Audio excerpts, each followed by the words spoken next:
So, hello. I really hope you can hear me because I have some dodgy stuff going on, but let's just go into day two. So, this is day two of 365 days of lives and videos where I can't join you live. So, oh, get something in my eye just as I start. Today is quite an apt topic, really. I wanted to talk today. I actually wanted to share some wisdom with you today. I wanted to share some knowledge and some wisdom about visibility. I wanted to share my deepest insights. But the theme for today already seems to be when we think we've planned things and then they change. And that could be for all sorts of reasons. So I will be talking about visibility and your why, and I'll be talking less about kind of wisdom or nuggets. So I have a glass of water here, I have a glass of apple and ginger juice here, and I'm going to begin. So if you're watching this, it's likely that this is streaming over on my LinkedIn page, on my YouTube channel, and over on my Facebook page, the business one, which is Jenny Kovacs at the Queen of Being Seen, which you can see written under there. So, why am I doing this live today? I thought it would be interesting to talk about visibility and purpose. And the reason for this is I come across people who work in corporate settings. I work with people who are execs, so they're kind of leading the team. They're the leaders of the leaders. I work with people who have got their own businesses. They're maybe founders, co-founders, and they're either leading themselves and a team of people or a mixture of all of those great things too. And one of the things that has screamed across loud and clear with people that I've worked with over the years, and that's been 14 of those years officially doing this, is this connection between visibility and purpose. So I wanted to start by breaking down what people tell you that visibility is and what I've seen that it actually isn't. So, and this is going to sound a kind of a bit contradictory, but bear with me. I often wish that I had defined the word visibility so that people didn't get caught up in the myths of what it is, what it isn't, and get stuck in the things that hold them back.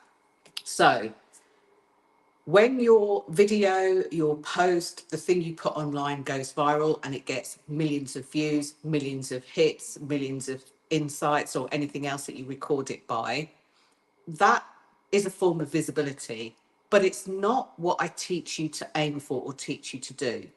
So it's not about being the most popular, which is what people will distill that down to. It's not about being liked or doing things to be liked. It's not about being or appearing in a certain way so that you can, be the person, the influencer, the disruptor. It's not about embellishing, stretching, or tweaking your stories to make them sound even more impressive so that people like you, follow you, work with you. It's not about being online, switched on kind of, what's the word I wanted to use? Almost like standing to attention 24/7. It's not about being on as many platforms as you can. It's not about selling something that you don't believe in or don't believe to be true. And it's definitely not about speaking with a certain accent or in a certain way because you think you're supposed to. All of those could be seen as elements of being visible, but the visibility that I teach you helps when you have a purpose, when you have a drive, when you have a mission, when you have a desire, when you have something in your heart that you want the world to know about and the world to see. It helps you to be visible. It helps you to make the impact that you want to make. It helps you to share the right stories. And we've all got very many stories. It's just which one to share for which thing. It helps you to share your energy, your authentic, your real energy, so that you show up online or offline as you, because as the saying goes, pick you because everyone else is taken. And it also helps you to sell yourself. And what I mean by that is, you know, as a business owner, as an author, as a speaker, as a consultant, as a founder, as a CEO, we would be kidding ourselves if there wasn't something for sale at some point. Now, for some people, it's more obvious. All you've got to do is switch on QVC and you'll see them selling particular products. You can see those. For many of you, you're selling a service, an opportunity, something that people can't see. And there's some nuances of doing this when you're visible and being on purpose too. So one thing I'm just going to check if my second phone will let me. I'm just going to check that I am streaming because I had some problems with my mic earlier. I think because I had my Beats headphones attached. So I'm just going to make sure that and if you happen to be watching this anywhere and happen to be catching this moment where I'm just asking you, help me out here and let me know whether you can hear me. Can you just type something, anything in the comments like, yes, we can hear you, or something else like that. So I'm just going to go online and see if I can pick up this broadcast.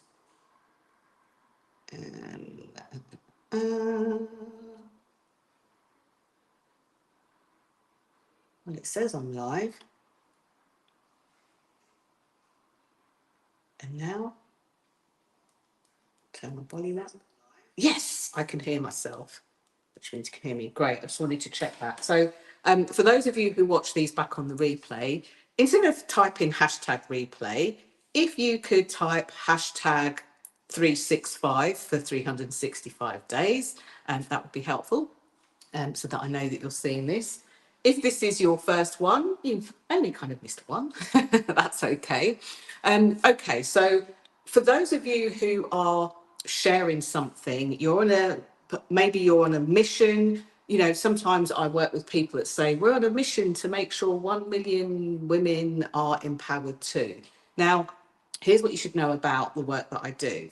I work with men and women, or anyone who identifies as men, women, or anything else in between. So I'm not a coach who only works with women, is what I'm saying.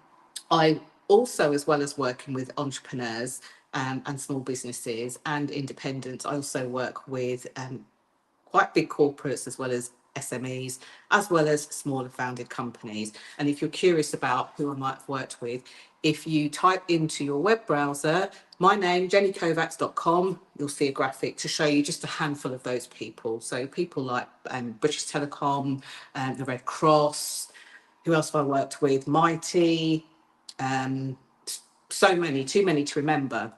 And some businesses that I'm non-disclosure agreement under and not allowed to name. I've also worked with a lot of professional associations as well, from financial services through to travel.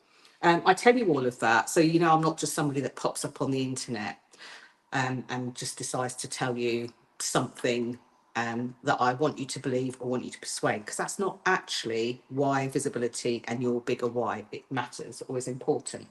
So why does your bigger why matter? When we are sharing the transformation of what our work can do, when we're sharing our offers, when we're sharing our stories, when we're sharing our antidotes, our analogies, our mission, our drive, our purpose, the hill that we want to die on, when we're sharing any or all of those things, it's important for us to do it in a way that feels real. So I don't prescribe to the methods of going out there, being disruptive. There are plenty of people that teach that out there, and that's not a diss to them. That's, you know, if that's what you're looking for, do go with them. One thing you'll notice, which is unusual, given that I've been doing this for 14 years, is that this page isn't like some of my clients that I've worked with. I had a client who had like well over 25,000 people on her page. I have worked with mentors, one of which has over 250,000 people on their page. I don't aspire to grow my numbers in that way. I aspire to make a difference to people. And quite often, I bang a very strange drum of put yourself out there, do the thing anyway, and like speak to the people that you want to speak to.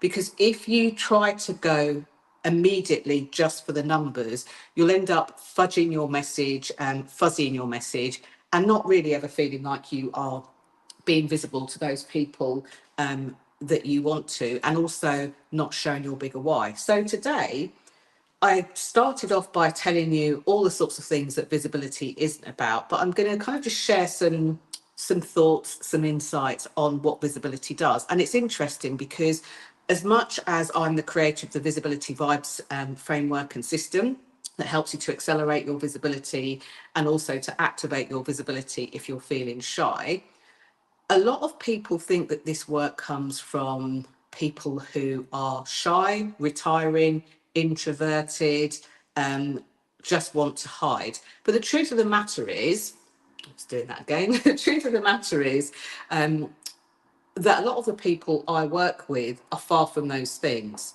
And it's interesting because I recently heard something from somebody that I really admire and respect their work.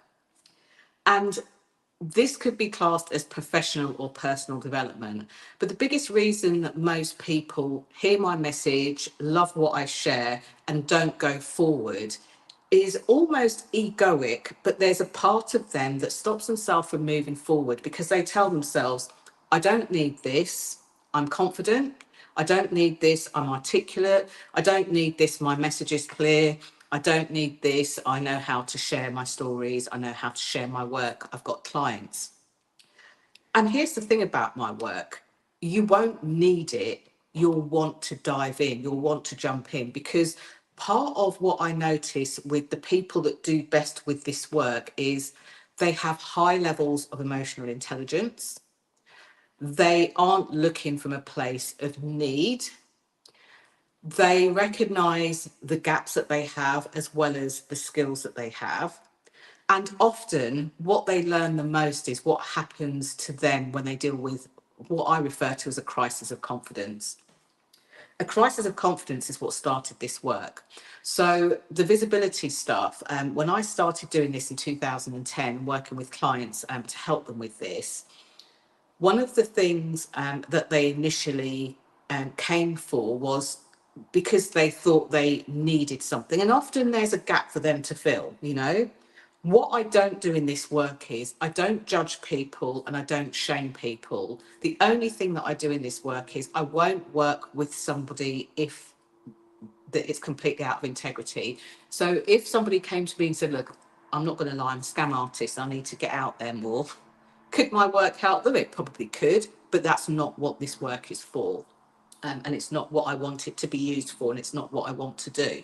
So when I started this in 2010, I had quite the kind of like professional life before at senior management level in financial services. Just before that, you know, I'd my specialism had been learning and development. I'd worked as a national training manager, and as well as looking after internal staff's learning and development needs, I also put together programs and trainings for the external clients. And one such company, there was about 14,000 of those clients.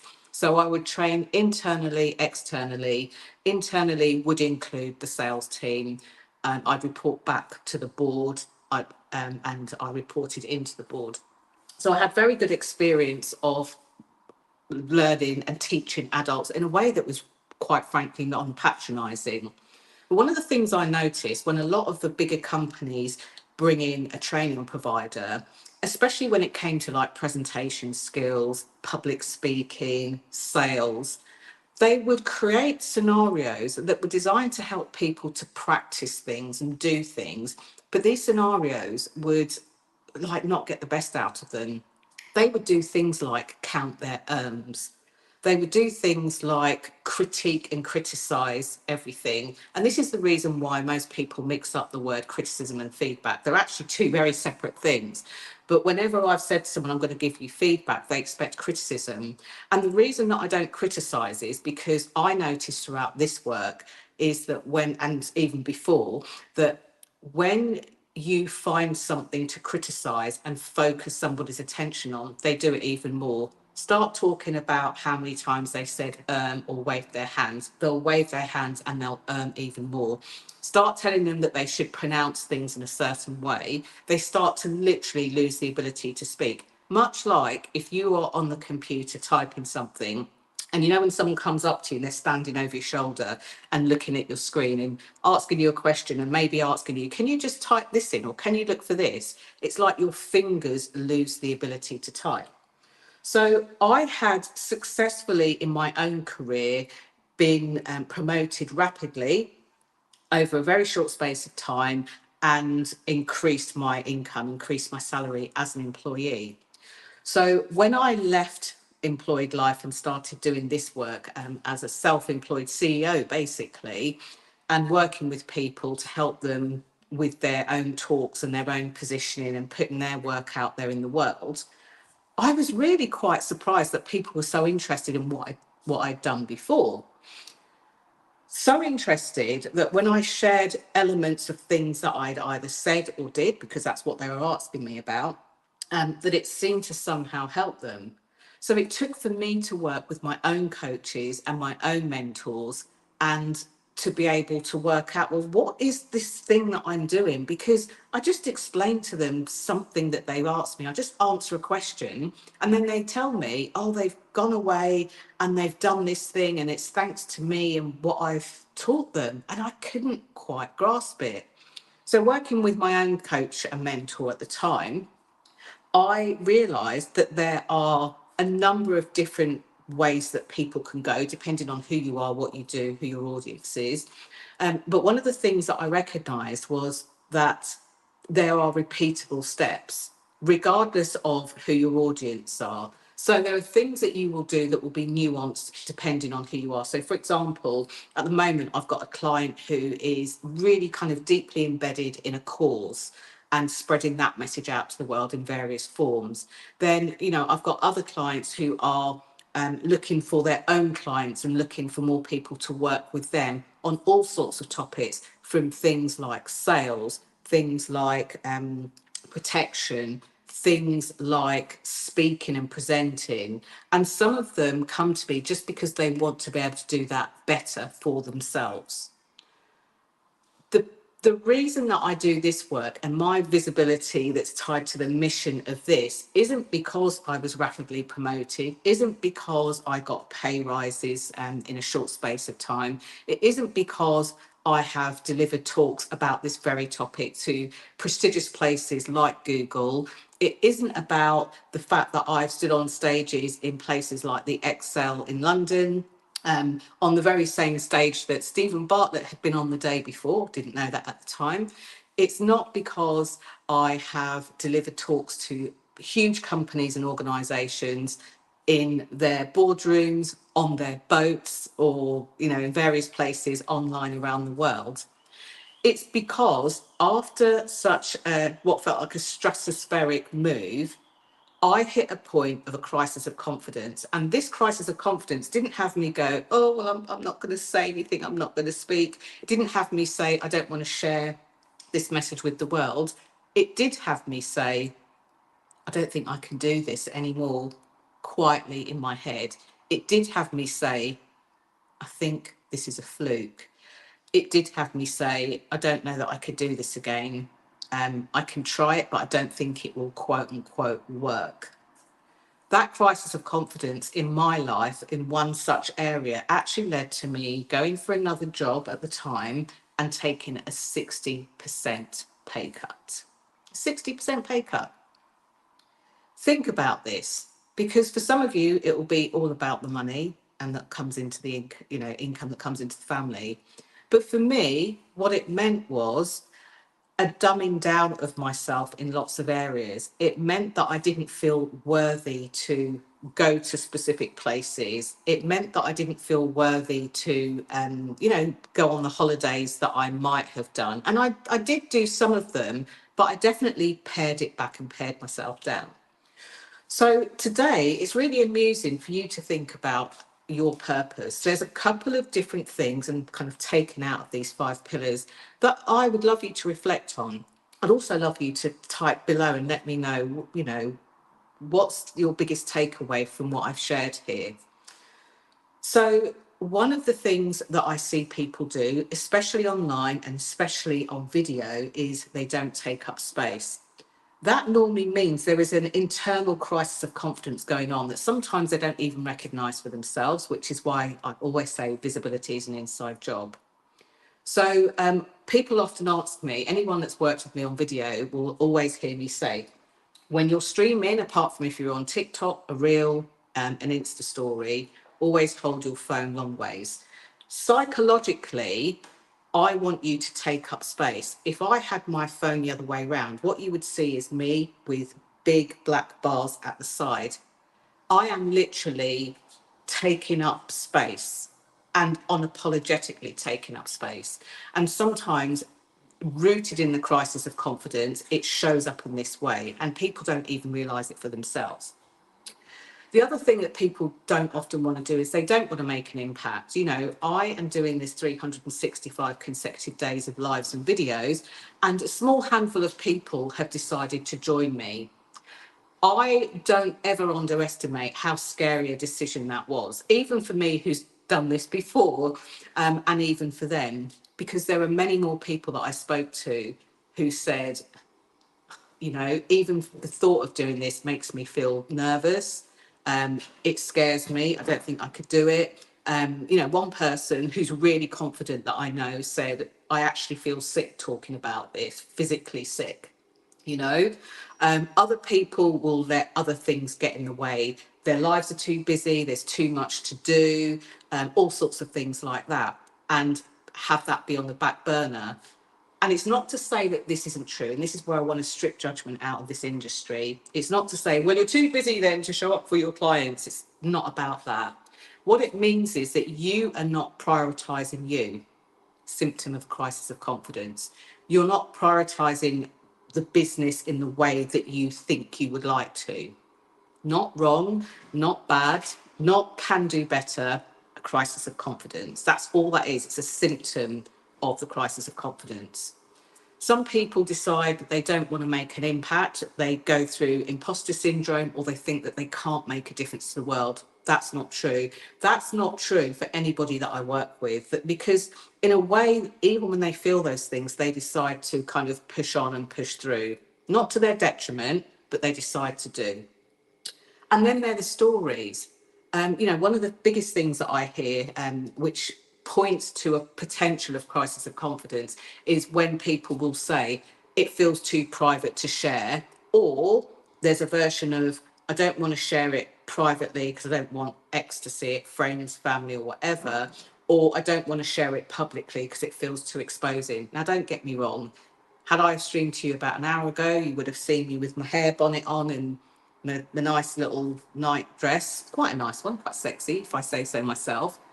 That would be too much for the world to see. Nobody needs to see that unless I was perhaps selling what I was wearing or something. But all of these things lead to crisis of confidence. So here's what you can do.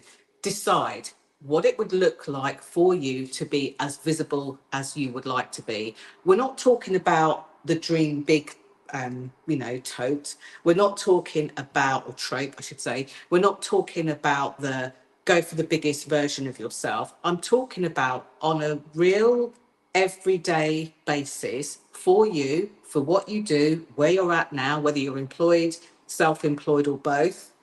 Like, what would be kind of what would feel ideal for you? You can look at stretch goals once you've done that, but look at what would be ideally visible for you, number one. Number two, and I'm surprised I didn't do the thing with the thumbs up or the hearts.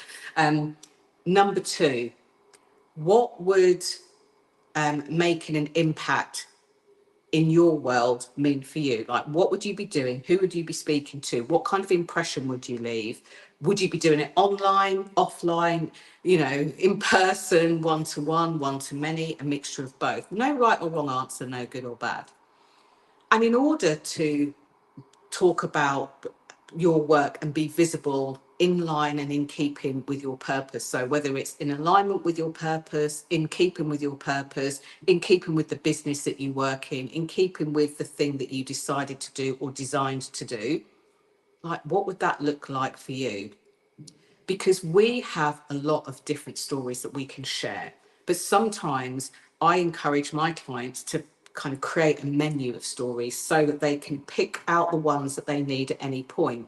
It's a bit like going to a restaurant. You see the menu, it might have been a menu that you've seen 100 times before, and you might choose to have the same thing every time. Some people choose to share the same story for the same thing every time. But sometimes there are parts of other stories that actually share your purpose, share your message, and mean a lot more to your clients too. So today we've gone on for about 25 minutes, but I wanted to be able to get you to reflect and think about those. The best way to do it, of course, is to take those questions, write down your honest answer. Doesn't even need to be for sharing, unless it's appropriate to, but write down your honest answer. Start to get to know yourself even more than you already do. Start to understand what makes you tick, what makes your clients tick, so that you can meet and align those things so it works for them and it works for you.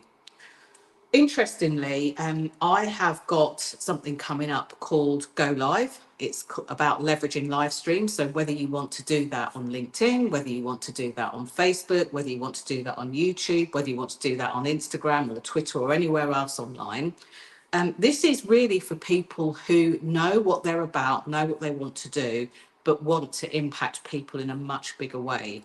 I'm actually going to be training it live, but you will have access to the recordings if you can't make it or if you want to listen again. And so far, we've got a nice group of people already looking to go, deciding to go. So I would love to have you there, wherever you're watching this. If you would like to know a bit more about it, send me the message live or live, depending on how you're reading it. And I'll send you some info about it. I'll let you know the price and stuff like that. The price is very, very, very reasonable.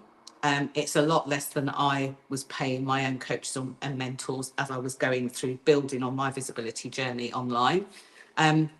Yes, but send me the word live and I'll send you the information. And if it's something you want to do, I'll also send you the link to pay. But don't delay. Tomorrow and Friday, I'm going to actually be out at an event. So I'll be catching you live, probably from the event, and sharing any nuggets and insights, and speaking to some of my most favourite people on the planet too. So I will be out and about. I will come to you, I'm not sure, at either 10 or at 2, depending on how I can kind of make that fit and make that work. But, and there's a but, if you would like to take part in Go Live and leveraging live streams, then I would suggest that you jump in before Monday when the fun will start. And also jump in before Monday so that you can take advantage of some very special pricing that's going on in the moment. If you're watching this and you're one of my Vibers, you will get a Viber friendly price.